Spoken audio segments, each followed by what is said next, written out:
believed that people have a sixth, that's 2, not 6.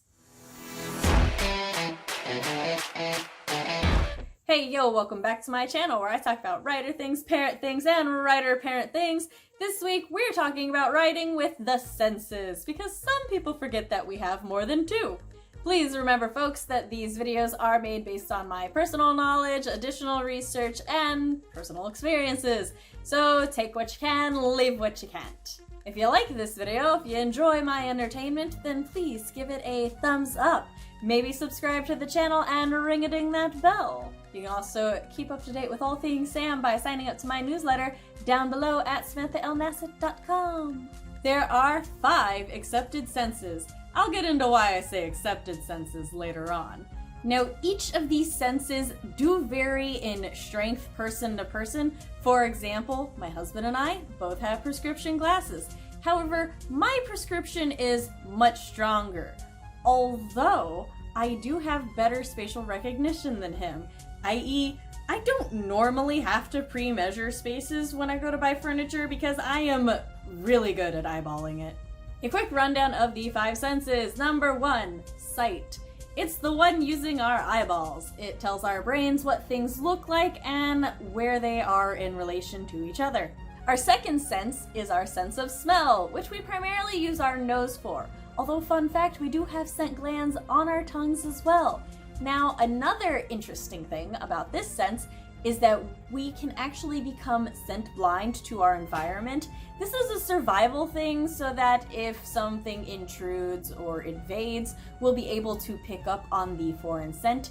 However, this is not always a good thing. Some scents are also really weak or invisible to our sense of smell because just in general, our sense of smell is kind of mediocre in the animal kingdom, but that's fine. Our third sense, our sense of hearing, we use our ears for to hear, well, sounds and to know what things sound like. We can also kind of gauge where something is in relation to ourselves, though we can't really tell where things are compared to each other unless you're really good at echolocation, which if you are, go with your bad self. Our next sense is our sense of taste, which we use the taste buds on our tongue in order to utilize. Now, this is one of the less used senses, especially when we get older. Like, most people don't just taste absolutely everything. However, toddlers and babies use the hell out of this sense. It's like their favorite one. Just everything immediately goes in the mouth so that they can taste it. Our sense of taste lets us know if anything is sweet, savory, salty, spicy, etc., etc. The final of the 5 accepted senses is sense of touch. In my opinion, this is probably the most used sense and yet the least noticed sense. Now, this is when our nerve endings tells our brain how everything feels, and some people are so hyper aware of it that they always know how their fabric feels against their skin. I don't. I normally tune that out a lot of time, but for example, if like my hair is brushing up against my back or something, I always notice that. I just can't ignore it. This leads us into our first point about writing with the senses. With the exception of third-person omniscient, the narrative's viewpoint is going to be limited in some kind of way. So one way to keep readers from being overwhelmed with everything and still be able to set the scene is to focus on what the character would focus on. For example, I'm a very scent-oriented individual, so whenever I walk into an area, I notice the smell or lack thereof. Some other people will walk in and they'll notice if it's hot or cold first, or if it's clean or grimy. Others will take a look around an area, and if it's familiar, they'll take note of if anything has changed or not. When characters are walking through a forest, making note of whether or not there are animal sounds is a good way to set the tone for whether or not this scene is going to be tranquil or ominous. Sometimes scents are so strong that we can physically taste them, which can make a character either very uncomfortable or very nostalgic. And hell, we can even use this for comedic effect if the character is expecting one thing, but they get another and therefore they're kind of shocked. For example, I don't know, expecting sweet tea when they drink their mother's Dr. Pepper and getting a very rude awakening. Not that I've ever done that. There are just so many ways that we can use what the character would focus on to set the tone, reinforce characterization, or clue the readers in on the fact that something is just a little bit off, that relying solely on sight or sound for the entire story would feel lacking or repetitive. With that in mind, though, I would like to remind everybody that not everyone has these 5 senses. Some people are blind, some people are deaf, some people have non-functioning taste buds or just no taste buds at all. Naturally, characters who lack these senses are not going to focus on them when the narrative focus is on these characters. Now, I do want to emphasize that I have all 5 of these senses, albeit I require glasses for my sense of sight. More on that later. So if you're going to write a character who doesn't have one of these senses, I cannot highly enough recommend heavily researching.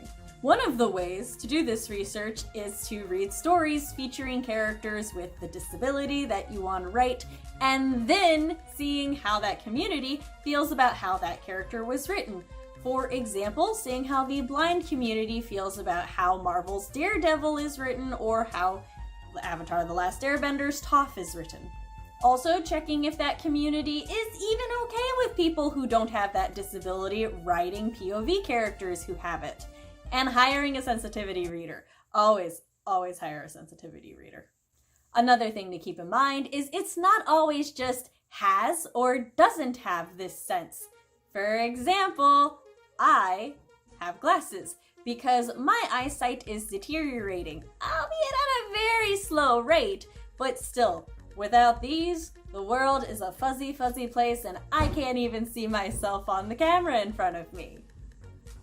So a character who requires a prescription like mine would be written very differently from a character who has 20/20 vision.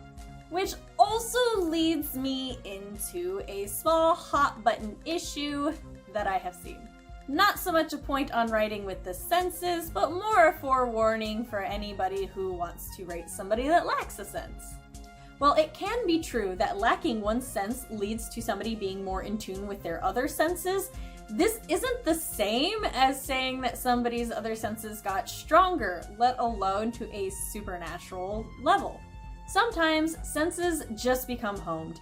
Humans are amazingly capable and adaptable human beings, so instead of trying to figure out ways that ableists can believe that people with disabilities function, I think it's better to just write how people with disabilities function, which is why research is important. Read, ask, learn, do all the things.